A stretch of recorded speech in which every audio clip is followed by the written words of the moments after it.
可是有一些可能比较 critical 的啦，因为我听过是他还是有开着眼睛这样子走的，这个情况又是怎样的嘞？哥哥？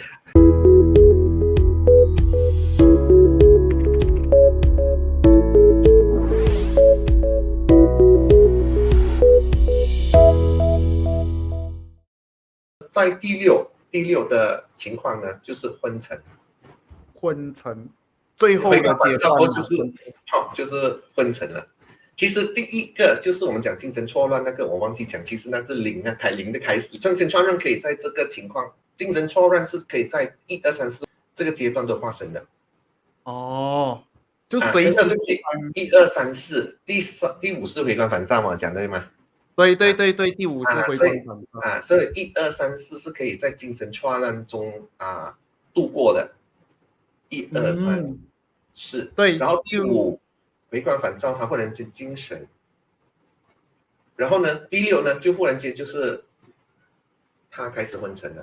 昏沉了，昏沉是有开眼睛算是昏沉嘛？因为其实我也有看过，他是睡觉这样子开始就这样迷迷糊糊这样子，忽然间他看他很精神，忽然间下午就忽然间就没有了啊。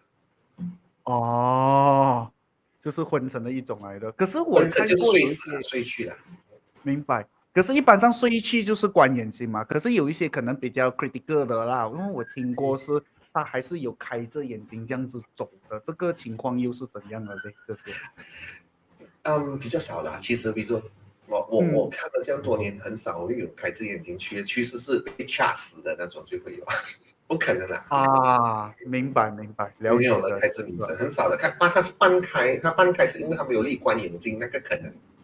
可能叫半开，他不叫完全开住那个。他不能这样瞪着开是会有这样子的东西的哈，没有的话，不要吓到观众。没有这样恐怖，这个明白了。Oh my god。OK， 然后是半开是有啦，就是说，因为他没有力关眼睛啊，那个眼睛很累的，连这个脸部的表情都没有。你看到那些临终的病人，他们多数都是脸部没有什么表情，对吗？是因为他的这个麻色其实没有什么瘫痪，不是他们特地做的，是他脸部没有这个能量去紧凑或者是关眼睛或者开口，连开口都很难有些说哇，这么你口这样硬开不到，就是他只是开这个这样子，因为他这个麻色已经是松弛了，他不能关嘴巴所以我们会帮忙关一关他嘴巴，不要啃他，或者因为他开着嘴巴很干的那个时候，我们的眼睛如果是你刚才讲半开的话，我们多数会放2个 iPad， 就是放2个棉花盖着它，不要给那个空气把这个眼睛的那个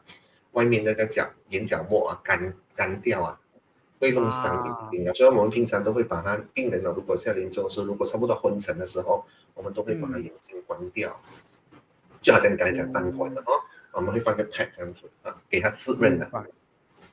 就给它松下来这样子比它关下来比较没有这样刺眼也是没有这样刺眼也对那个光线没有这样刺眼对不对？然后那个我们眼睛是，你看我们眼睛外面是发亮的，对吗？那个发亮是会有水分嘛。如果你是开着这样子没有关的话，那不是干因为空气冷气就会把这个外面那层弄干的话就伤到那个眼睛，所以我们就会把它关下来这样子